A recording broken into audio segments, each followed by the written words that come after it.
the guy usually people just move on. If I just say, oh, we just kept moving. My dad changed jobs a lot. People let it go. But this guy was like, I think, kind of being cute and snarky, and he was pushing back at me, like tossing questions at me. Like, was he an entrepreneur? Was he headhunted all the time? And so finally to this guy, I said, no, he was an alcoholic, and he would drink his way out of jobs and burn bridges, and we'd have to run away, and he would take us with him. And when I said that to this guy that night, total stranger, I burst into tears in front of him. Welcome in to Menfolk Journeys, the podcast of great conversations with men. I'm your host, Chris Foster, and we're going to explore how we wear this beautiful and confusing mantle of manhood in the 21st century. Look, I get it. In public life, a lot of men are knuckleheads.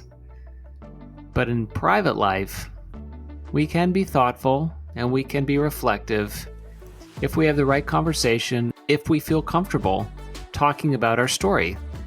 And we all have a great story to tell. And we can all learn from those stories. We can learn about who we've been, who we are, and who we want to be. And that's why we're going to have this conversation, so we can learn from other men just like us. And in this episode, we're going to talk with my new friend, Patton Dodd. This man is an open book and an open heart. How do you reconcile the past of your father's failures and his choices that haunt you still? And how do you look back and figure out how to have another relationship with him now that he's passed?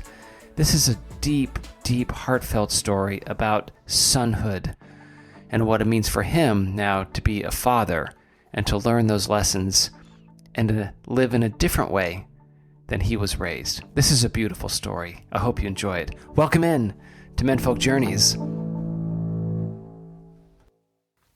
Hey folks, this is Chris, and I wanted to let you know that you can support this episode. If you love these conversations and get something out of them, you can support the show by helping me with the platform fees and technologies that make this show happen. Simply go to buymeacoffee.com/menfolkjourneys. Look, I know it's a long URL, but it works. buymeacoffee.com/menfolkjourneys. Just like it sounds. You can donate $1, $5, $3, $10, whatever. You can even make it monthly. And all proceeds go to support the technologies I use to make this show happen. Thank you so much and enjoy the episode. Well, all right, Patton Dodd, welcome in. Thanks, Chris. Thanks for having me. Oh, I'm so glad you're here. Tell us a quick bit about yourself. Yeah, so my name again is Patton Dodd, and I'm in San Antonio, Texas. I'm married, have 3 kids, 2 of whom are, one's in grad school, one's in college. They don't live here anymore, except for over the holidays. And then we have one still at home. And I am a writer and a communications guy. I work for a family foundation here in South Texas. That is fantastic. Now, here's a strange but true connection that you and I have. I actually lived in San Antonio. Oh. So I was born in New Haven, Connecticut. My dad was at Yale University in their postdoctorate program thing. I'm not exactly sure how it goes from internships and the like, but his job then took him because he was in the Army during the Vietnam War. And so he was stationed at Fort Sam Houston in San Antonio. Oh, yeah. So my very first memories, not only of my life, but my very first memories of my father were from San Antonio, Texas. Oh, so, that's like my neighborhood. I mean, I can walk to Fort Sam just a few blocks from here. So I live like right where you were. So that's hilarious.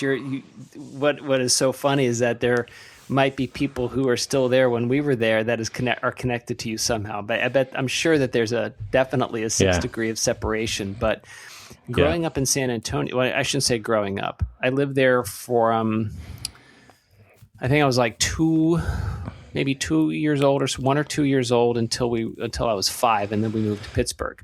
But my very first memories were from San Antonio, and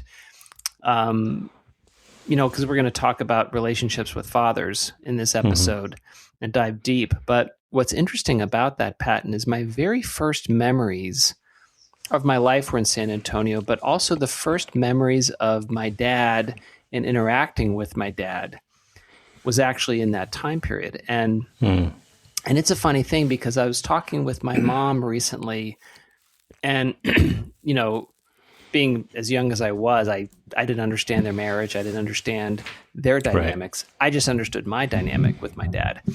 And one of the memories that I had, which I loved with my dad, is he would take us to the San Antonio Zoo. And at the time, they had these wax figurines of animals, gorillas, antelope, giraffe, rhinos, whatever it is.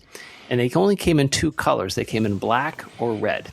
And they were wax, and they were about 6 to 8 inches tall. Really cool stuff. And, you put like a quarter in and you turn the crank and out pop this little thing. So we would go to the zoo a lot. And over time, we built these animals or bought these animals. And so my dad one day showed us a chessboard. And he made a chessboard of kind of a 3 foot by 3 foot plywood, and put these tin and copper tiles as kind of the chessboard pieces, as a chessboard, grid. And then we used the animals from the San Antonio Zoo as the chess pieces. Oh, that's awesome. Yeah. That's cool. It was really cool. Right. So that was, I've got like all folks, we've got complex relationships with our parents, but that's one of these, that's one of those moments where I was like, that's a connection that I've made and really stayed with me and stayed with us throughout our lives. Yeah, that's cool. That's cool. Those precise memories around little objects like that I think are pretty rad. And I also just have to say that I love that you mentioned the San Antonio Zoo, because I ran past it yesterday morning. It's like part of my regular route that I take is right past that zoo. So I just know exactly where you're talking about. It's my neighborhood. Yeah. I love it. So how long have you been in San Antonio?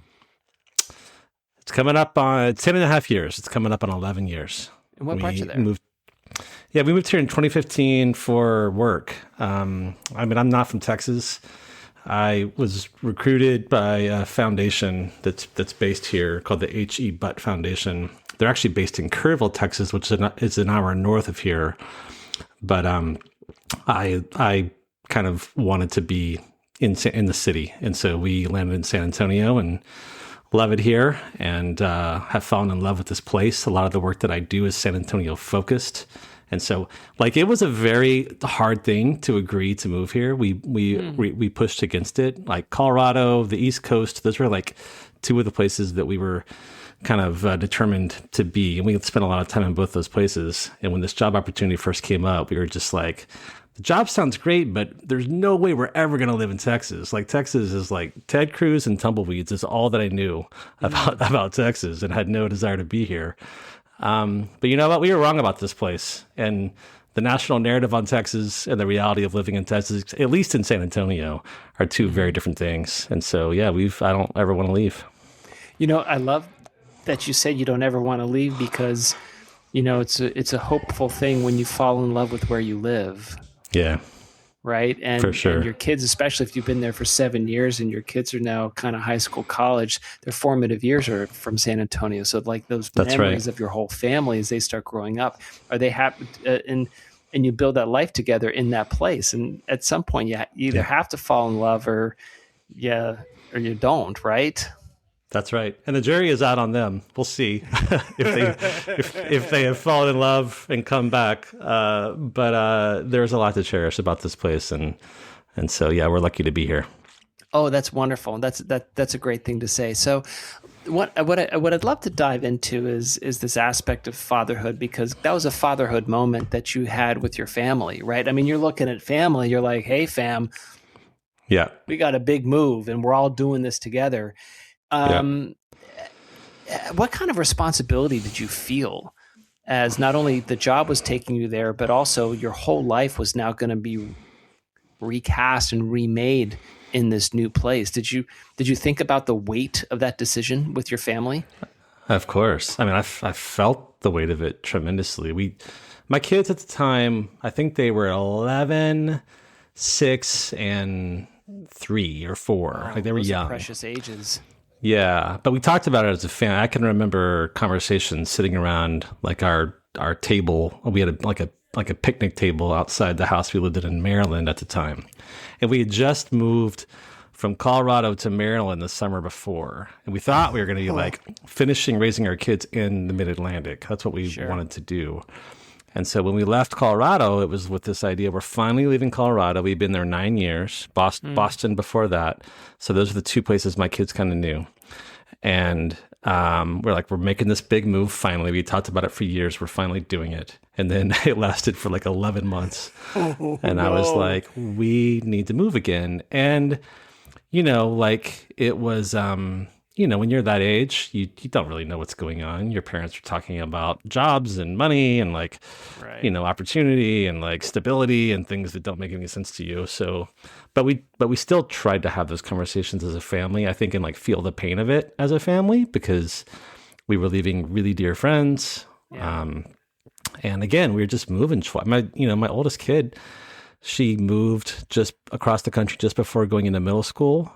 And now had to move again for her second year of middle school. That's a terrible time to move. Yeah, and so I felt the weight of that for sure. And I'll just say one more thing about it, which is that like the maybe the biggest deal is that I was afraid that I was recreating my childhood story of moving all the time. We moved constantly when I was a kid, and I did not like that memory. And maybe we'll get into this more later.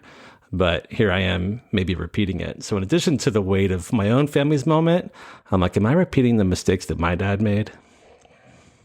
Right. I think that is, I think that's a very real fear, Patton. Yeah. Yeah. And that's a very real, weight that you would carry where you're like, oh my gosh, I can't escape this cycle. Like, is this cycle the burden or the curse of my family? Right. Correct. So I don't remember moving into different cities, but when we did move to Pittsburgh, what happened for my situation is we moved in a lot of different houses because we landed in Pittsburgh when I was maybe 4 or 5 years old. And when I was 5, my parents divorced. And so just a year into being in Pittsburgh, my folks split. And so my dad went to a neighborhood about 10 minutes away. And in in the city of Pittsburgh, the neighborhoods are pretty close to one another. It's a pretty compact city, 10, 15 minutes. Right. And so he moved to another neighborhood, and then he moved out of the city, kind of about 45 minutes away. And it doesn't seem like much when I'm living now here in California, but at that time in Pittsburgh, 45 minutes was at the edge of the earth. I was like, oh my God, I can't believe how far away you're moving. And so then through different marriages and stuff, we moved in lots of different places within Pittsburgh. And I counted, we lived in like 8 different houses in 10 years, like just all over the place. And what happened to me, Patton, is that reflectively in my adulthood, I've lived in one house. Like our girls have lived in one house their whole life. Wow. Because I did not want to have that kind of instability, right? Even though I became comfortable with uncertainty and kind of moving around, I don't want to have that. So I can absolutely see you saying, wait a minute, I'm actually putting my kids through the same thing that my dad put me through, and that's what I didn't want to do. Mm-hmm. So I can see that being a real challenging move from Maryland to San Antonio. Yes, 100%. I mean, I was haunted by the story of all, not just my moves as a kid, but who my dad was overall, and I had been running from being him for all of my adult life. And I think I was always looking for signs that we often kind of become the thing that we resent, right? And I was always aware of that and wary of that. But here, as I was turning 40, I had this big sign that maybe, we had just moved across the country. Now we're doing it again. My oldest was about my age when my dad was doing the same stuff to me in the 80s when we were moving. So yeah, those existential questions and demons were there to be wrestled with for sure as we made that choice. And I had to remember I'm not him. I mean, this is still a journey that I'm on, and I've just written a book about this very thing, but I'm still working on it 10 plus years later. But I had at that time, to keep telling myself, I'm doing what I'm doing for good reason. I'm doing it in partnership with my wife. Like, we're talking about it with friends. I'm not alone in this willy-nilly, the way my dad kind of did things. So I had, clues that I wasn't him, but nonetheless, you're like, am I falling into this pattern that was destructive for me and doing the same thing to my kids? Yeah. And I think what's hard is that when you're younger, you have these patterns imprinted on you. And because it's the only family that you're living with, you think that that's the normal pattern. That's how life should go. Yeah. And that there's nothing untoward or awkward about it. But, it might be that the patterns that you're living aren't the best patterns for you. So I guess I would ask, why did your dad move your family around so much when you were younger? Because he was a mess. I mean, that is the question that you just asked, Chris. That's a and the why. I've got an answer, Foster. It's because he was a mess. Yeah, he was a mess of a man. I just mentioned this book, and I mentioned this not to talk about the book, but to tell you that it opens with the story about this very question, because I talk about how a few years ago, I was throwing a party for a friend of mine, like a happy hour party for her going away. She was leaving San Antonio. And we're there around 5 o'clock. We're getting things arranged, and I'm meeting her people as they're coming in. And one of them introduces himself to me, and I ask him where he's from, and then he does the same thing back. Where are you from? And it's really hard for me to answer that question because of how much we moved. I was born in Nashville, and then we moved to Jackson, and we moved all around Jackson, and then we moved to Huntsville, Alabama. We spent some time in northern Mississippi, and then Northern California, and then Colorado Springs. I went to 6 different schools my first 7 years of school. Wow. And I have a hard time just answering the question, where are you from? And so sometimes I just say kind of all over. And I tell this story about how a guy people often say military family. And I'm like, no, it wasn't military. And it's kind of like hard to answer the question you just asked me, because it's complicated. And at this party, the guy usually people just move on. If I just say, we just kept moving. My dad changed jobs a lot. People let it go. But this guy was like, I think, kind of being cute and snarky. And he was pushing back at me, like tossing questions at me. Like, was he an entrepreneur? Was he headhunted all the time? And so finally to this guy, I said, no, he was an alcoholic. And he would drink his way out of jobs and burn bridges, and we'd have to run away, and he would take us with him. And when I said that to this guy that night, total stranger, I burst into tears in front of him. And like, gosh. I would have told you up until that moment, I wasn't all that troubled by my childhood. I mean, I'd done some work on myself. I had gone to a little therapy, and I felt like I was doing okay, but in that moment, I think it was partly the stress of pulling together the party, whatever. These are these moments where sometimes trauma just like rears its ugly head. And so in front of this stranger, suddenly poor guy. He's like just trying to, make small talk with the party host, and I'm starting to cry in front of him. And it was kind of, for me, this realization that, I probably need to work on this some more, because like, this is a common question we're always going to get. Where are you from? Why did you move a lot? And, in that moment anyway, it like triggered something in me. So, but the answer to the question you asked is that, my dad was a mess. He couldn't hold down a job, and he ran from his problems and took us with him. And so we moved all over the country when I was little. Now, when he did that, it almost sounds like the plot of a movie. There's this really interesting movie. I forget the name of it. It's with Alan Arkin, and it's about a family, and it's about a dad with these 2 kids, and he's constantly moving from apartment to apartment because he can't. He gets in. Is this the Glass Castle? Maybe. I forget the name of it, but it might have rung a bell with you, because he's constantly kind of saying, the rent is due. We've got to get out. We've got to move. And he's got a brother who's, helps support him and things like that. And for the kids, they're always like, are we moving now? We're moving. Okay, we've got to get out of this apartment. We've got to go to the next one. And it kind of was jarring. Now, was your mom involved, and how did she handle and work with you guys as you went from place to place? Yeah, my parents were married. Like we were a nuclear family. They stayed together. which is a whole other story. But how did she work with us? I mean, she was kind of like shelter from the storm. You know what I mean? For my sister, and I have an older sister, 5 years older, and my mom. I mean, it's complex because on the one hand, she was clearly codependent, and in an abusive relationship, she probably should have left. Sure. In hindsight, but at the time, she was just kind of keeping it together for herself and for us and for him, like keeping him alive and sane, as sane as he could be. And so, yeah, she was there. My mom was incredibly sweet. And looking back, I would say she was also incredibly strong, even though, we can question her choice to stay with this man for 40 years until she finally left him. But in all these moves, I don't know, man, she was just managing things. She's the one who I think Dad would be like, we have to go. And I think my guess is that my mom did a lot of the work of making the go happen, the packing, the finding a place to go, finding schools for the kids, like of course all that she did. stuff. She's the one that actually manages domestic life. And yeah. What's interesting about families that you really don't appreciate until you become, well, I think a little bit older, is that families work together as a whole unit. And what happens in one person to one person in the family affects everybody else in the family.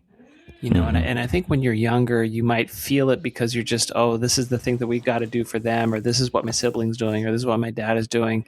But as you get older, I think you realize that that families do move as a unit, right? Yeah. And then if your dad is like, okay, he's struggling with alcohol, well, Patton, he's not the only one struggling with his alcohol problem. Sure. The no whole kidding. family's struggling with his alcohol problem. Yeah. No kidding. Yeah. No, it was, we were all embroiled in it. Yeah. Yeah. And still are, right? I mean, this kind of stuff, my sister and I still talk about it a lot, and our older, like I said before, her kids too are mostly grown at this point. She still has one at home as well. But, the past doesn't always, finish working on you. It doesn't leave you alone. So you have to kind of keep working on it. You know what I mean? Yeah, and so we're still dealing with yes, exactly. Yeah. The choices my dad made, the habits he had are still like, they're not hangups for us exactly, but they left marks for sure. They do leave marks. And what I'm so interested in and curious about are how those marks go from generation to generation. So as I get older and I look at my dad's story and I try to kind of unpack who he was as a younger man and then an older man and the decisions that he and my mom made. What I find really interesting is unpacking why they made their decisions when they were so young. So my folks married, maybe this was more common back in the 60s, but I mean, they married young, right? Yeah, mine did too. And so my mom, and it's so funny how these stories play out, right? So my mom's dad passed away when she was 11. And then in those crucial years, I don't think she had the kind of close relationship with her own mom that might have helped her get through some of this stuff better. And then she had her mom remarried. And then so my mom was kind of like, you know what, I'm just getting out of here. I need to get out of this place. And so she went to college when she was only 17. And in the 1960s, a 17-year-old girl is pretty young to go to college. And so then she goes to college. Of course, she meets my dad as the first love of her life because she's so young, right? And so he becomes kind of this ticket out into her own world. And then on my dad's side, my dad was terrified of his own father. So my grandfather, my dad's dad, was an alcoholic and a real 1950s professional, right? Right, the 3 martini lunch, the cocktails, the gin, and all that stuff, right? Yeah. And was very unkind in lots of ways to my own father and the kids and the siblings. And so my dad went to Carleton in Minnesota who he really could have and should have been a poet and an English literature major, but the expectation was that he would be a doctor. So that was where he went in, and he was interested in chemistry and interested in, the academic side of it. And so, so he left early, and then my mom and my dad met, and they were like, "Oh, you wanted to leave your home. I want to leave my home. Let's just come in together and start." And so I think back on them as this young couple then saying, "Okay, we're off." They absolutely, were maybe not the best fit for one another, but they came to each other out of a dysfunctional family and tried to create something new. But what ended up happening, Patton, is that they just it's almost like they transferred the dysfunction into their own relationship as parents. Does that make sense? Of course. Like, don't we all do that? I mean, maybe we get to work on it along the way, but those things transfer. They come with us. Like we're not like, we're not like formed out of nothing as these like, unmarked beings. Like we are formed from the stuff of the people who come from us, and we take that stuff with us into the people that we're forming, which is why I think it's so important to like get to know these stories, be conscious about them, share them, talk about them, work on them in order to work on ourselves. I mean, my parents had their own troubled pasts. My mom, I think one difference between my parents and my parents' story has a lot of similarities with some of the things you just said. They married young. My mom's dad died when she was really little. She was 5, actually, when she lost her dad. She married my dad at 19. My dad was a little bit older. I think he was 26, 27 when they married, but he had a very troubled past. But the difference between the two of them is that my mom talked about herself and her family and where she came from, and my dad didn't. His past was like void, unavailable to anyone who knew him, and I think eventually unavailable to him. Like I don't know. It's hard to guess, but he either stopped being curious about it or was just scared of it. It was hard for him to look at. But that did damage. I mean, I think that's why he drank. I think that he was definitely numbing himself from the pain of what was a very troubled childhood, which we've since learned about. Like I've done some reporting on my dad and some investigation to try to piece his story together that he was not willing to share. And I just think those stories are important to know, so that you can understand who you come from and who you are, and then who you're going to be building. You know what I'm saying? I think that's beautiful, Patton, and I think your phrasing just now is very poetic, because understanding where you're coming from helps you know who you are, which helps you build then for the future, so that you don't repeat some of those patterns into your own children. Right. So, what prompted you to start investigating your own dad's past if he wasn't forthcoming in disclosing his own experiences? It's hard to say exactly. I mean, I think I knew for a long time that I had some work to do on this my dad issues.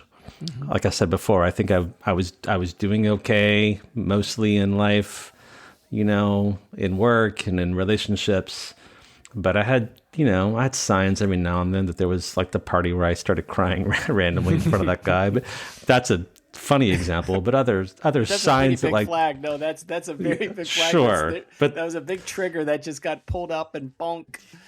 Yes, but there were bigger ones, I would say, even that like signs that I needed to work on something. And really, I mean, the sort of practical answer to your question is that during COVID, I pitched a book to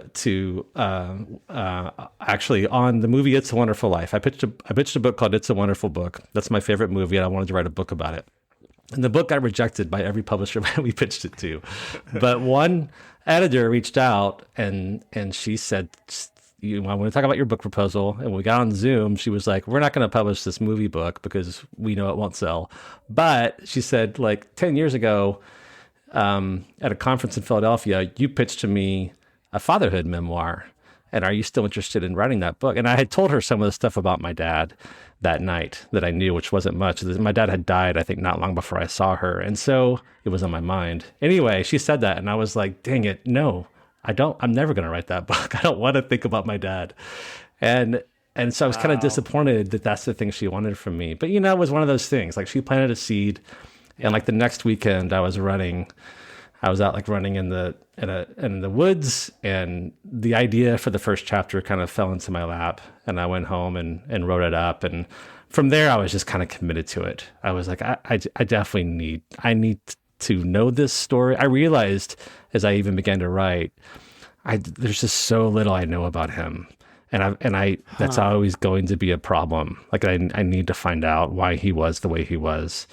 And so I think, I'm really grateful for that woman whose name is Lil Copan. And she's kind of now a hero of mine because she started me on this journey of discovery that has really been a healing journey for me and for my family. That's beautiful. It's an interesting thing where to heal yourself, Patton, you needed to reconcile that first part, those first chapters of your life. It's kind of like you look back on that kid, right? And you look at that kid who's so baffled and bewildered by what's happening, because when you're a young boy, and I can speak to this because I was a young boy, you really want your father to be a model of manhood, right? Mm-hmm. You really want your dad to project the sense of security and stability and love, and to be proud of your dad. Every young boy wants to be proud of their dad, right? And I'm sure when you look back on your childhood and you think about that young boy that you were, your young boy went along with what happened, but as a young boy, did you know that this wasn't normal, or this wasn't comfortable, or that this wasn't, helpful to you? No, basically, we're all boiling frogs, right? Like, so it was just the water I was in. Sure. And so I didn't know at all. I love that. Yeah. I mean, my dad was our normal, he passed out on the couch every night, like, and I didn't think that was unusual, right? Like, I didn't know. It's all you knew. It's all I knew. I remember when I was a really little kid, like driving around with him in the car, and he always had a can of PBR that he would drink while he was driving. Like, that was normal. Like, I didn't question it at all. Yeah, exactly. I do think that was also more normal in the 70s than it is now.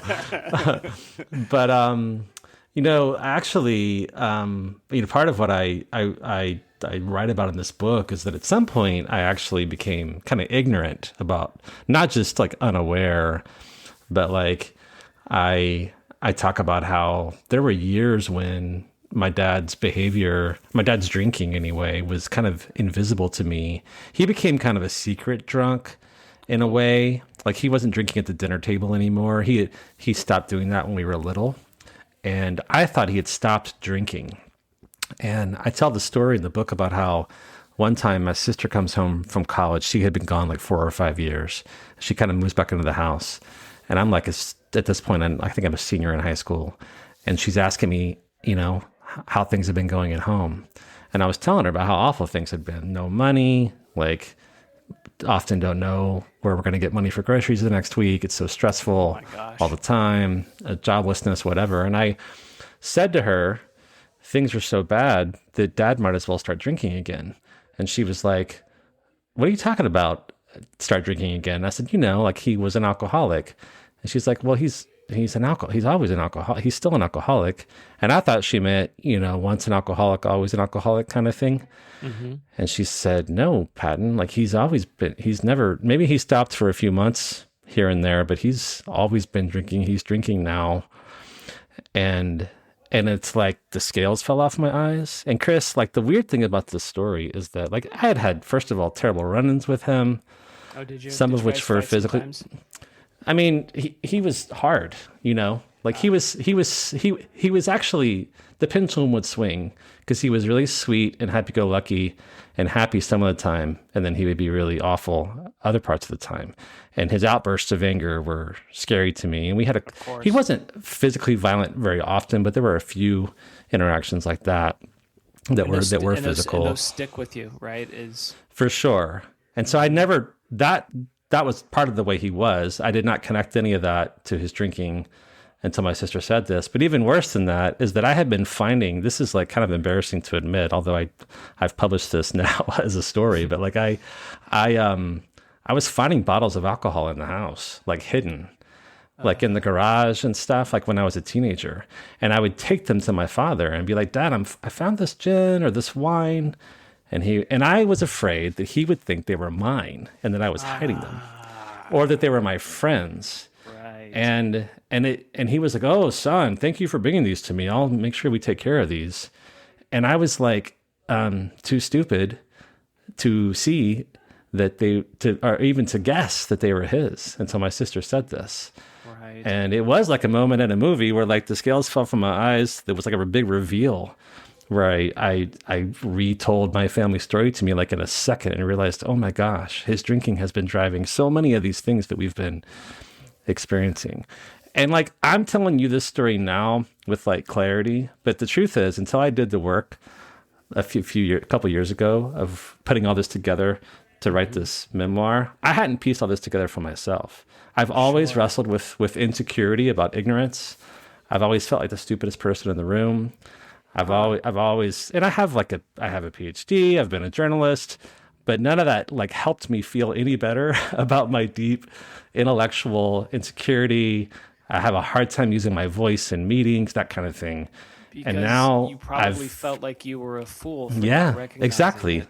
That is my deepest fear, is that I am a fool. And I finally figured out, oh, this is why I've always had that deep insecurity. It's been really helpful to like kind of pull this story together because it wasn't clear to me until I did this narrative work. We'll be right back.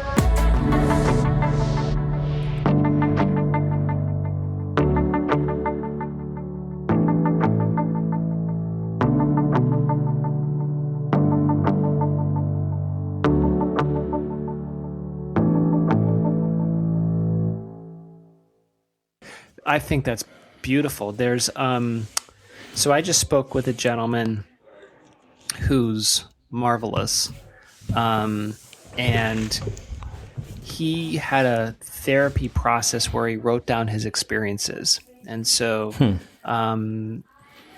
for him, he wrote it in his book about his Air Force experiences. It's called Moonchild, and it's a therapeutic process. He goes to see a psychiatrist and he writes it all down. It's almost. I read a book recently. I've mentioned it a couple times on the show called Demon Copperhead. Great book. Yeah. All right, so you know what I'm talking about. Love that book. Yeah. And the postulates at the beginning, well, my psychiatrist says I should write my story down to unpack all this stuff. Right. It's so interesting for you, Patton, that you, in writing your story and in doing that investigation, you're able then to answer some of those questions that gnaws on you still. And these questions are 30 years old. Correct. Yes, that's right. They don't leave you alone. Like you want them to. And like I said, I felt like I had moved on from my childhood in many, many ways. And I had. Yeah. I wasn't my dad, but yeah. But at the same time, like this stuff, it's tightly wound in you, and it definitely has been in me. And, in working on my story, I have healed in ways I did not know I needed to heal. You know what I mean? It wasn't like I had a big wound I could dress, or like an addiction that I could treat. It wasn't like there was anything obvious, but I am better and lighter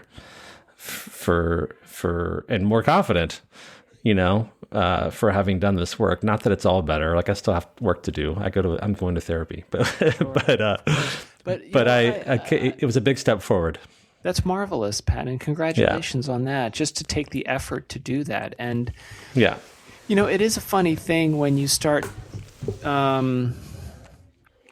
understanding the why of things.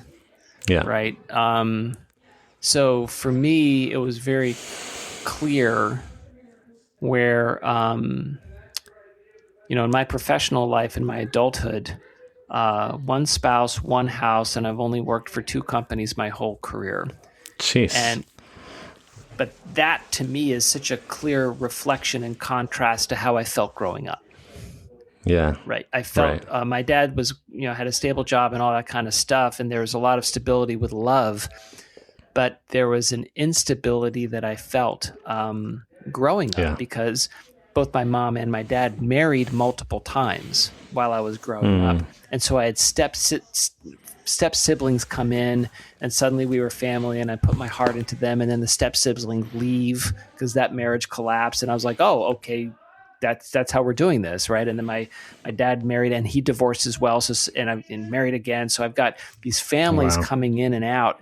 It taught me to what I believe to be uncomfortable with uncertainty. It taught me also that my heart can open up to people, and it's okay if it gets hurt, but I'm still not going to not open up to other people, and that just became part of me. And as I grew into a young adulthood and adulthood, I wanted to understand the why of me, right? Why I do certain things, why I feel a certain way, like who am I? What is my most natural state? What are the things that I like and don't like, and why do I like or not like them? And when you start asking those whys, it oftentimes goes back to your childhood, right? Where you think about what were the experiences and imprints you had. I think for you, the fact that you could unpack and then figure out why you maybe felt insecure, why your go-to was feeling like a fool because you didn't recognize your dad was sick. Mm-hmm. Yeah, right. I can see that. Yeah. So is your father still alive now? No, he died in 2007. I mentioned earlier that my mom stayed with him for 40 years. It was actually 39 and change, 39 and a half or so. She always, when my sister and I left the house when we were in our 20s or whatever, we once we were free of him, we started telling Mom, like, there's no reason for you to be here anymore. You should leave. Like, he's never going to change. And she would often say, if I leave him, he'll die. Like, I think she would hope that he was going to get better still, but she also was like, I'm the only thing keeping him alive. And, I think she was afraid of the consequences of her leaving him. Anyway, she finally did. And kind of like a self-fulfilling prophecy, it came true. Within, I think, 8-9 months of her leaving, he had basically drank himself to death, although he had all kinds of emphysema and cancers. I mean, he was a smoker and a drinker, and he started popping pills later in life too. So he was, he was just, his body was riddled with problems.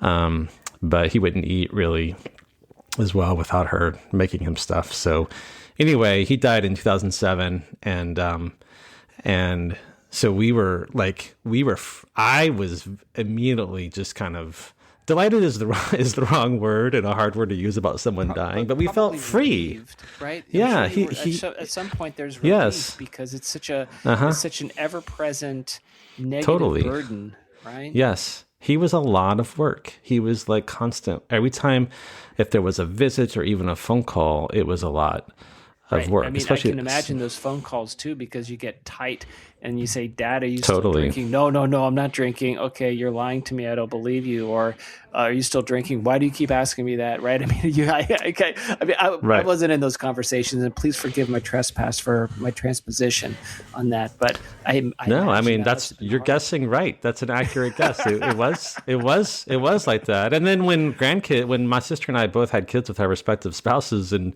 grandkids came in the picture, then you have to, like, if he's going to visit, is he drinking? Is he drinking in front of the grandkids? Is he wanting to drive them somewhere? And has he been drinking if he wants to?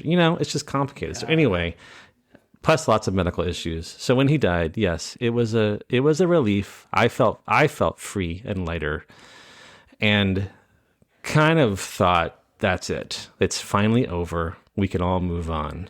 And this is part of the point of the stories that I've been telling you, is that, like, it's just not that easy. It's not that simple. It was nice to not have the daily or weekly grind of carrying the weight of him, but it wasn't as simple as it just being over. There was stuff for all of us to deal with. The consequences of what we had lived with for years were there to be dealt with, whether we wanted to do it or not. Yeah, and the consequences of what you went through, but also I think, you know, I guess the responsibilities of reparations, of reconciliation. Did you ever confront your dad about his alcoholism and say, Dad, this is such a huge problem for our relationship and for the family and can you get help? Why don't you get help? Did you have those conversations? Yeah, we did. We did multiple times. And then it became too painful to do it because they would, like when I was probably 18 or 19 and starting to stand up on my own 2 feet a little bit and get some separation from him, I decided to I also had gone through this like deep religious conversion experience. Oh wow. So I had a lot of new thinking about health and life and God and all this kind of stuff. And I thought, and I believed like you can like really, it's possible to really change. I had really changed. And I was like, it's possible to really go through a big transformation. And so I tried to like sell my dad on the power of that kind of transformation and did all kinds of things and a handful of times. And one time in particular, I decided that what I would do is gather all the booze he had hidden. We knew where all his hiding places were, of course, and like put it all on the kitchen table and just wait for him to get home and have to be confronted with me sitting there with all his booze. My mom had done this before too, and so did my sister. This was not a novel thing, but it was the first time I had tried it. Okay. And I thought, I knew he loved me. He did love me. Yeah. And I thought it would be powerful and moving for him and humbling for him, and that it might create a break. And it just didn't. Like it was, I was 19 or whatever. I did not understand the power of addiction and just how sick he was. Yeah. And instead of I thought he might even be relieved finally and I have an opportunity to like really come clean and get help. And my son is asking me to do it. I thought that would be powerful for him. Yeah. But he instead was defensive and accusatory. And he told me that I was the reason he was drinking and that my mom and my sister were driving him. Yes. I mean, he became a worse version of himself, actually. He said things that he knew weren't true. You know what I mean? He said hurtful things because he was backed into a corner. And so he closed his eyes and swung his fist wildly and fought his way out and said things to me to make me go away. And it worked. It was hurtful. It was very painful. I didn't immediately know it was a lie. Of course, I knew at some level that I wasn't the reason he was drinking. But in the moment, you just received that as a blow. And it made me feel the way he hoped it would make me feel. It made me go away. And so we tried that kind of thing a time or two. We put him in rehab,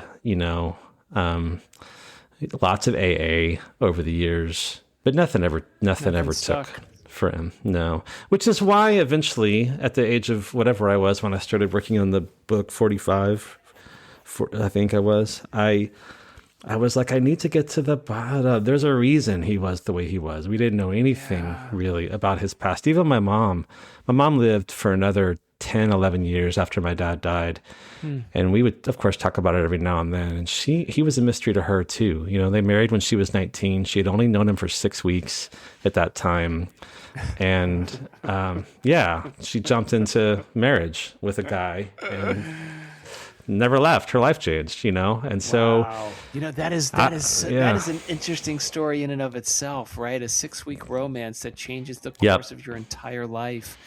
Well, let me tell you this little nugget, because this is just a fascinating story. My mom had a junior high and high school sweetheart named Jackie, and I knew this guy existed during my childhood because I would hear her on the phone with her sister or a cousin.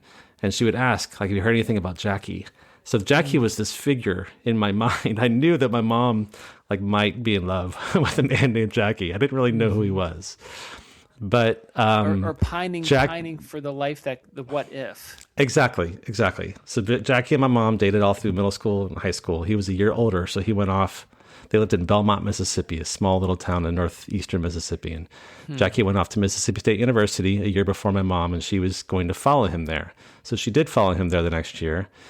and she found out Jackie was having a great time in college, and he was, and so she kind of put up with it for a year. And at the end of her freshman year, when they were back home in Belmont, she sat him down and she was like, Jackie, I thought we were together and we're going to get married. And he said, I do still want to marry you, Dawn.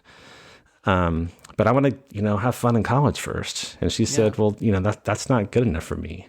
And so she broke up with him and went back to Starkville, Mississippi to go to summer school to kind of be away from Jackie for the summer. And my dad caught her on the rebound. I mean, she met Bill Dodd, and he, within a couple weeks, was dating her. And within 6 weeks, had walked the aisle with her. Like, she was brokenhearted and he snatched her up. He was everything Jackie wasn't, proud of her, excited to be with her, pursued her hard. She thought she was married. She told me later, I thought he was like an insurance salesman. He drove a yellow convertible or something. She's like, he did Bible studies. She's like, I thought I was marrying a rich Christian man. And then on their honeymoon, to me, who gave me something that Jackie couldn't, which is a promise. Exactly. But then on their honeymoon, she found out that he wasn't who she thought he was. He was drinking a lot on their honeymoon. She realized he didn't have any money. So that's how her life got started. And her life with him got started. And when she left my dad, she went back to Mississippi and in 2007. And Jack was still there. He was in northern Alabama. He had married and had 2 kids. His wife had died of breast cancer 10 years earlier, and my mom and Jackie reconnected. They did. She spent the last 10 years of her life. They eventually dated for a couple of years, and they got married, and she finally got back around to her childhood love. Yeah. That is Patton, what a remarkable story. And what's so, one thing I love about life is that, shit like that happens. That actually happened. I know. When she came back and, I'd love to see him. Oh, your wife did pass. I'm sorry for that. But right. Exactly. Well, I shouldn't laugh at that. It is sad, but yes. but it's a thing, right? It was an open door. Yeah. That's incredible. So now that you're older and you're a parent yourself and you're talking openly about your experiences, right? Your kids can read your book, even if you don't talk to them, so they can learn more about you. And unlike your father, who was a closed book, you're an open book to your own kids. Does this kind of redeem those memories? There's, it's so, did you ever listen, do you know the song Graceland by Paul Simon? Sure. So there's a line in Graceland, which I love, where he says, well, maybe there are no obligations now, right? Maybe I'm not obligated to redeem myself. But do you or redeem your memories? You're not even redeeming yourself. It's almost like you're redeeming your father and almost passing grace on to your father of understanding. Is that a place you've been able to go to see him in a light that is filled more with compassion rather than sadness? Because of the work I did to figure out his story, I do have compassion for him. I mean, I had some sense of compassion towards him, I guess, here and there, but I also have had enormous anger, right? Of course. And hurt. Yeah. But I, and I won't go into this, but and I said that I did some reporting on him, and I learned about his childhood, and it was awful. Like, he was abused. I'm pretty sure his whole childhood through, and was taught to abuse alcohol by his grandfather at a very early age. And there's a way in which he never had a chance. I've thought a lot about how you meet, as you get older, you meet someone who is an alcoholic or an addict, and you feel for them, and you have sympathy for them, and you get to know their backstory, and you hear about an awful childhood they come from, and you think, of course you're this way. Like, how could you be otherwise, given what happened to you? But I never knew what happened to my dad, and so I couldn't have that thought. But when I learned, at great cost to some people in his family who did not want to tell me the story and then decided to anyway, And I'm so grateful to them. And when I learned about what had happened to him as a little boy, yeah, it gave me a compassion for him that I had never had the opportunity to have, because I had no idea why he was the way he was. And now I can see it. I can see why someone who went through what he went through would end up in the grip of addiction. Sure. And so absolutely, there's still hurt and frustration, and there's things that, at some point we're responsible loss. for ourselves. Yeah. Yes, absolutely. There's the grief over the dad he wasn't, you know what I mean? Right. And not just the dad that he was. And I think I'll be trying to work on forgiveness towards him the rest of my life. I think it's a little bit easier now than it was before. I also have, I'm in close conversation with my sister. Her experience of him is different than mine, worse in a lot of ways. The older kids always have it worse. Yeah. And so knowing what I know about him is helpful, and it does give me compassion. It doesn't fix everything, but I'm so grateful that I know, that I have the knowledge that I have about his story, because it does help. And the main takeaway, though, for me is not, when people ask me what I wish would have been different, I honestly don't think it's that he wouldn't have been an addict or a drunk. It's just that he would have talked about himself, or that not even to me. If he would have talked to a pastor or a therapist, or had a friend to talk to, and gotten a little healing, that would have been so good for him. Oh, for sure. For sure he was ashamed. And I get that. But that is the thing I wish would have been different. And the thing that I'm trying to do different with my kids is just be willing to talk, about this stuff. Yeah, that's very brave of you. I think that, it's, when people talk about, holding things in, it's actually, I think, more courageous to express vulnerability and express shame. Because as soon as you express shame, man, Patton, there are very few emotions that are more vulnerable than shame. Yeah. Right. And openly talking about that. And especially if you experience shame for maybe not even things you did, but shame for where you're from, or shame for the experiences that were inflicted on you. Because if he was a young boy that was abused, and if he was a young boy and he was introduced to alcohol, his whole brain developed in the grip of alcohol, right? His brain was addicted to alcohol before he even knew that he could be addicted to alcohol. And so it actually in some ways wasn't quote unquote his fault, because his brain was wired for receiving that alcohol and needing that stuff. And so all of his brain motion was, hey, I need the alcohol, because that's what happens. And, I learned a little bit, I'm not an addiction expert by any stretch. But what I found interesting about my father's choice of his profession is that, his mom and dad were like, my son's a doctor, my son's a doctor, my son's a doctor. And my dad was great with chemistry and biology and all that stuff. But he really loved poetry and literature. And so he became a doctor, but the most academic kind of doctor you could be, and became a psychiatrist. And part of his study was treating addicts. And the reason he was stationed at Fort Sam Houston is that he treated the Vietnam veterans who came back for drug and alcohol addiction and PTSD.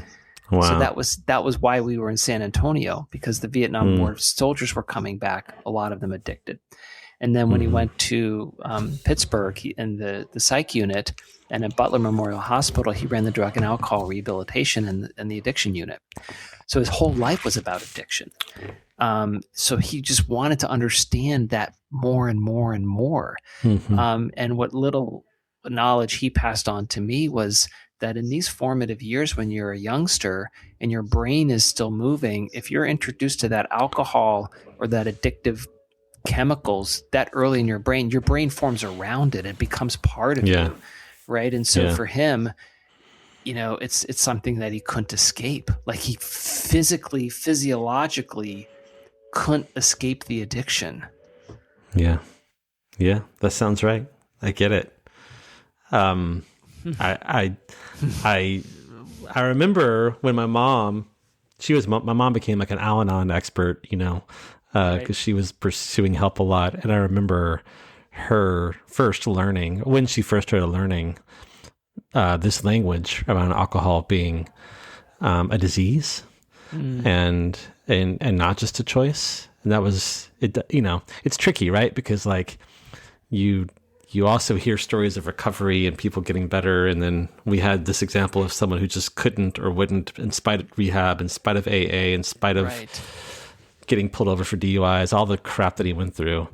And so like you're always tossed, there's a tension between the way you're talking about it and the behavior that is chosen. Yeah. Right. And it's hard. Yeah. It's impossible to reconcile it because you don't know. It's impossible. That's correct. Right? You don't. That's right. And you can drive yourself bananas because you don't know what's inside that person's mind. You know, that person might not even know what's inside their mind, but you definitely don't. Right. What I find so interesting, though, is that you've really made a contrasting way to be a father, where you're an open and you disclose things to your family, whereas your dad didn't. That in and of itself, I would imagine, Patton, must be healing because you're doing you learned lessons from your father about what not to do and passing new lessons on to your kids about a healthier way to live. I hope so, man. Like they have to speak for themselves at some point, right? So I don't want to make any claims about how well we're doing at all this, but that you are accurately describing the intent to have a home where vulnerability is a norm, or at least it's possible, not a requirement, where self-disclosure is something that they've at least seen modeled, you know, where honesty is welcome. Not required, but welcome. I hesitate to say anything that's complimentary, but I'm going to anyway. Towards my home, but I'm going to anyway because this blew me away. This summer, my oldest child was home, and we got into a really dicey conversation about like social and political issues. Sure. And she was sharing, and I won't go into any of it here, but she was sharing like some thoughts that she had been having about a particular issue. And she was like, I have it. After we talked about it, she said, you know, everything that I just shared, that I said, that I think about this issue is not stuff I would say to my closest friends because they might shame me for it or make fun of me for it. And she said, I'm really glad that like our dinner table is a place where I can like say these things. Beautiful. And I was like, oh my God, you don't know. You don't even know what a big compliment that is. I tried not to like jump out of my chair and jump up and down because I was like, that's exactly what I want. I want this table to be the safe place. Yeah, the big boat, Patton, congratulations for creating a family life like that. No, and I don't mean that facetiously at all. I mean, truly, congratulations. I know how hard it is to create a safe space for your family. And what every child wants, especially from father, is safety, security, stability, right? And house should not just be house, but it should be home. And home is safe. Home is sanctuary, right? Where you are free to be who you are, loved unconditionally, challenged but also supported.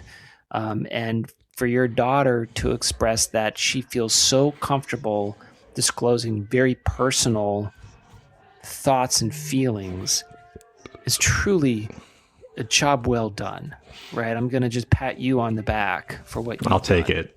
Thank you. Should. Absolutely, 100%, because it's not easy to do. And what I think is so, I'd like to think it's beautiful, is that your father's proud of you, right? That you could do the things that he couldn't do. You found a way to make family forward instead of repeating the cycles of the past. Interesting. That's a wild thought that he would be proud of me, but I'll that's something I need to think about. I hear what you're saying. I think there's a way in which that makes a lot of sense. I mean, I definitely know he didn't want, my sister and I to repeat the dynamics that he had created in our home. I know he had a lot of shame around them, and I know he wanted better for us. I mean, every parent does, right? Sure. And so you're probably right that he would be, if he was able to know, would be proud.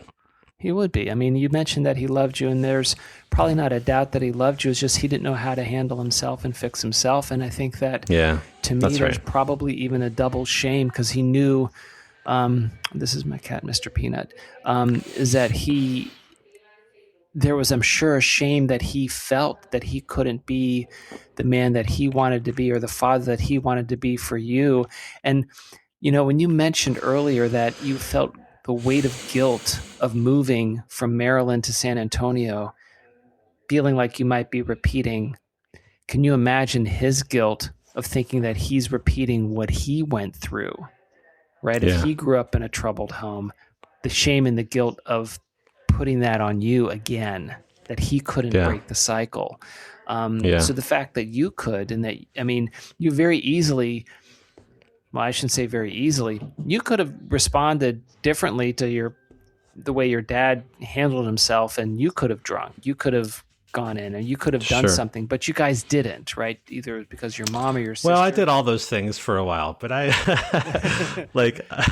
I went down paths that were potentially exactly repeating who my dad was going to be, and I was fortunate and blessed to be able to divert from those paths. But yes, the easiest thing in the world is just to fall into those patterns. I was for a time, especially in my late teens, and maybe some other short periods thereafter, in great danger of becoming him.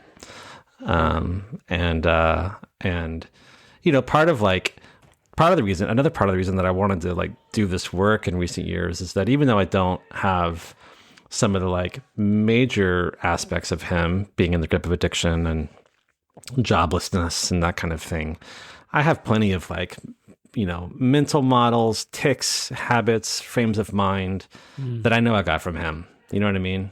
Things I don't like about myself. Things I see in the mirror, even that I'm like, oh crap, this is my dad. So so anyway, I'm not. That's a bit of a rabbit trail, but there are. But that's true, because you think about that, right? You think about and I guess I have a question for you. What are some things about your dad that you see in yourself that you really like and you admire and you're appreciative of? Man, that is a tough question, Chris. I don't know. There's so, I haven't done, last year for Father's Day, on my Substack, I started to write a post about a listicle, 10 things I love about my dad. And I couldn't do it. I couldn't come up with it was actually an awful creative writing experience, because I sat there feeling sick looking at my blank screen, it's hard for me. I don't want to make this dark, but it's actually hard for me to think about anything that I like about him. But I will, actually do have a couple. And actually, I could even pull up the file I was working on. I didn't have a total blank screen. I did have some chicken scratch. And one of them was that I remember my high school friends, and I bumped into one of them not too long ago. And he reminded me that whenever he would come over and walk into the room, my dad would go, "Hey, bud." He would just give him a big, "Hey, bud" greeting. And he said, your dad was just this, and I think it was the booze at some level, but he was just, he had this jovial presence, and it was really endearing. And my dad, the first layer of encounter with him was pretty great. My friends had that experience of him a lot. My dad, I think the way I said, he lost a lot of jobs, but he had a lot of jobs. He got a lot of jobs. And it was because he could glad hand really well. He could talk up people. We used to get nervous when we go to a gas station, because my dad would always end up, we're in the car waiting for him to pump the gas and smoke a cigarette, but he would always end up talking to somebody out at the gas pumps and just keep chatting. Yeah. And I can remember looking out the car window at my dad chatting with some stranger and just enjoying himself and the person enjoying him. So I'm bad at small talk, but so maybe that's a part of him that I want to have, that first layer of interaction with someone being fun and easy. And Yes, Yeah. exactly. And I don't think it always took a couple drinks in him to be able to do that. I think that's just kind of how he was. How he was, yeah. But I can And see how you wouldn't be easy in that because you would look at your dad with nervousness and trepidation and a little bit of, embarrassment, right? Because you're yeah, like, oh, he's talking to somebody again, and you don't know where that's going to go. So I can see that then playing on for you, so feeling a little bit awkward and not exactly sure of yourself in these social situations because you didn't quite get that model of comfortable ease, right? He might have been ease, yeah, but you saw it was a kind of a show, right? Because you knew what sure, happened when you got sure. home. Yeah, but I do mean to say, like my friend saying he loved it when my dad would greet him when he walked in the door. Yeah, That was also part of it. Just that, because he created a moment for somebody else. That was that's warm. right. Yes, and he That's was beautiful. that. He had a good smile. Like yeah. There were those things about him. I guess there was one more thing I would say about my dad, that was positive. Even though I actually hated it. I wrote a lot about this in my book, and then I did not end up including it in the final edit. But he said, "I love you" all the time, Beautiful. and I kind of got to where I hated it because I didn't trust it. Once we were really clear on the alcoholism, it annoyed me how much he said it because I was like, "You're not showing it with anything you're doing. You're just saying those words, and they don't mean anything to you." So there's like a dark side to it. But on the other hand, I am not one of those guys who has a hard time saying I love you because I heard it from my dad all the time. And I know that's a struggle for a lot of guys. A lot of guys did not hear that from their dads. A lot of girls don't hear that from their dads. But for my dad, the word love was, maybe overused, but it was like not hard for him to say. And there is something in that was definitely a gift. It's so funny you say that because when you told me about the "Hey, bud," the image I have of your dad now, because of course I never met him, and I have that image. He actually was I think he had a big, and I don't know this, but the impression I have of him is he had a big heart and he had a lot of love, but he had a lot of pain. And that he just wished when he was younger that he had more love given to him. So as he got older, he was trying to give as much love as possible. It's just that, at some point he just couldn't escape the addiction and love himself enough to get out of that. But it didn't mean he didn't have love for you. Yeah, I think that's right. I think he did have a lot of love for his family. He had zero love for himself, and that was probably the source of a lot of his problems. But I think your read on him, it's a very generous read, but I like it. I believe it. So tell me about your book. Yeah, so we've actually only been talking about part one of the book. It's called The Father You Get, and it's a 4-part memoir. It's actually not long. It's meant to be a quick read. But the father you get and the ones you make, believe in, and become. And so it's a fatherhood memoir where I tell stories about the father that I was born with, the father figures that I had in my life, the ones you make, the one you believe in, which is the idea of God the Father, or some kind of ultimate conception of God, which for me in this story becomes the story of my mom, who was a very religious woman, faith-forward woman. And I talk a lot about her, how she tried to pass on that understanding of God to me and my sister. And then the 4th section, the one you become. I talk about being a dad and that journey and how it changes you. And so, yeah, that's it. It's a 4-part look at different conceptions of fatherhood through my stories. I think that's beautiful. One of the things that, I think we need to do this again because I have more conversation ideas. Great. Let's do it. Questions for you. The other thing too, Patton, is that we talk about fatherhood on this show, but what I also like having conversations about is sonhood, because there are some responsibilities of sonhood, and we don't talk about that a lot. I dig that idea. Yeah, that's great. And this idea of what is my responsibility as a son to my dad and my mom, right? Yeah. What does sonhood mean when you're younger?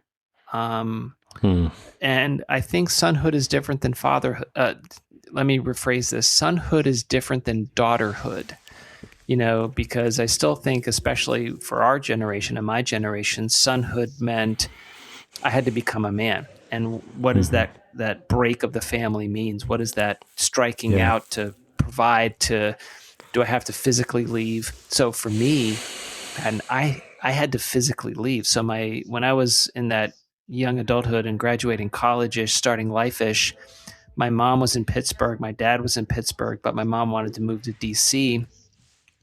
And because there wasn't necessarily the single, I lived with my mom clearly but she was ready to move on, and I wasn't going to live with my dad. So there wasn't really like a quote unquote home to go home to. Right. So I was like, okay, I'm out, poof, and off. And the chance that I got, I left and went to San Diego, and I was out forever. And that was it, gone. Right. But I also needed to do that as a young adult to actually figure out who I was and what I could do. And that part of that sonhood was that transition of, I'm not going to say rebellion, but it was the act of cleaving myself off from my parents so I could start myself, right? And then as I got older as a son, figuring out how I could be better to them as son, and kinder, and what my responsibility was as a son growing up. And then as a father of children, still being a son to my mom and dad, while still being a father, it's, we don't think about it that much. And now for you, with both of your parents have passed, I'm wondering about how you think of yourself and your sonhood now and where that goes. Gosh. That's a great question, Chris. I need to think about that more. I will say this. I mentioned earlier that third part of my book, the one you believe in, it was actually meant to be kind of the story of the whole idea of God the Father, where that comes from. I was going to do kind of a little bit of an intellectual history. And then I started talking about my mom and her faith, and she just took over the book. And I think the reason she did, there's a lot of reasons that she did, but one of them is that I was working out my relationship with her. And my grief over losing her too soon. She died 10 years after my dad did, which was, she deserved more time with Jack. More time with Jackie. She did. And I was angry, still am a little bit. Or in some days, I guess I should say, I still go through cycles of anger about that and frustration for her. And grief is just something that stays with you for a long time. Yeah. But I also was just like wrestling through the whole story of my sonhood with her, who she was to me when I was little. What I got from her, she really fathered me in a lot of ways because my dad was so neglectful. And what I owe her, I think I've had a lot of, I was actually this is going to sound weird maybe, depending on where you are with grief, but I was talking to her a couple of days ago, which I do as a practice from time to time. Wonderful. And it's because in part I have some regret over the ways that I was a son with her, and the ways that I was neglectful of her. Yeah. Took her for granted, the way that kids always do of their parents in some way. But what are the obligations of sonhood? I think I'm sitting with that a lot and wondering which of those obligations I still feel like I owe. Right. And really don't have a chance to pay anymore because she's not around. And which roles as a son I just miss because I can't do it anymore because she's not around. Yeah. But what I'm still carrying from that relationship that was so good, I don't know, man. That is a whole other conversation, maybe a whole other book. That's a really great question. I love that. I love that idea of sonhood. I thank you for giving that to me. Yeah. Well, listen, I've got one final question to ask you, Patton. So who is someone that you know that I don't know, but that I should know? Man, I kind of want to look at the last 10 people I texted because I'm pretty sure that some of my closest friends should talk to you. Tell me a little bit more about what you're asking. Do you mean like just somebody to know, not necessarily to be on the show, but just somebody that after our conversation, you're like, there's this guy or this gal that you should know too. Cause you guys it'd be just a good person to know, just a connection. You want me to actually like say their name and tell you a little bit about them right now? Is that what the intent of the question is? Yeah, that'd be great. Okay. Interesting. I like this. This is a new one for me. One of the first people that comes to mind is a dear friend of mine named Jim, who lives in Seattle. Mm-hmm. And I think the reason he comes to mind is that the conversation you and I have had reminds me of the conversations that I have with Jim. Great. He is very grounded. He's grounded in his own story. He's very attentive to other people's stories, to the people in his family, most of all, but also, friends and colleagues. He's brilliant and kind. He's just good people. Like you all would jive for sure. That's the idea of it. Love to meet Jim. Love to get to know him. Yeah. Great guy. Well, thank you so much, Patton. I am so grateful for you for this conversation, and absolutely, I'd love to have a part 2. Cool, man. Let's do it. I'm down. I enjoyed talking to you. Great. Thank you so much. Have a great night. Thanks, Chris. You too.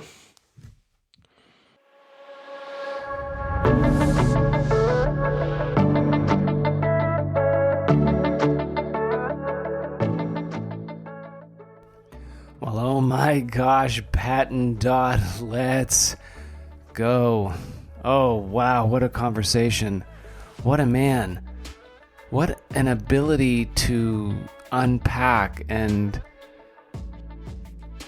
look at your past and then disclose that past and think about what it means for you emotionally, psychologically, from your memory. And how he reflects on what his dad was and how he thinks about what his dad was and the image of his father and how that changed as he got older. The regrets, the feeling foolish, the love, the disappointment, and moving on. Gosh, what did I learn from Patton? I learned from Patton that the relationship I have with my father continues long after I'm a young son and into adulthood, and perhaps even long after my father passes. My father hasn't passed away yet, but my relationship with him has changed. My relationship with who I was as a son has changed. My thoughts about who he was has changed. And Pat's now reconciling all of these things now, and they haven't stopped. He even wrote a book about it. It's called The Father You Get and the Ones You Make, Believe in, and Become. It's available on Amazon. I think you should read it. And I think you can also reflect on your relationship with your father. Is it still ongoing? How has it changed? How are your thoughts of sonhood different than they were when you're now older? Do I look back on the son that I was and think about the son that I am? Can I be a better father because of it? Will my children think about how their father is in me? Wonderful questions, a wonderful journey, tragic and beautiful at the same time. But isn't that the way of things? I hope you enjoy this. Thank you for listening. Word Bit Filaret.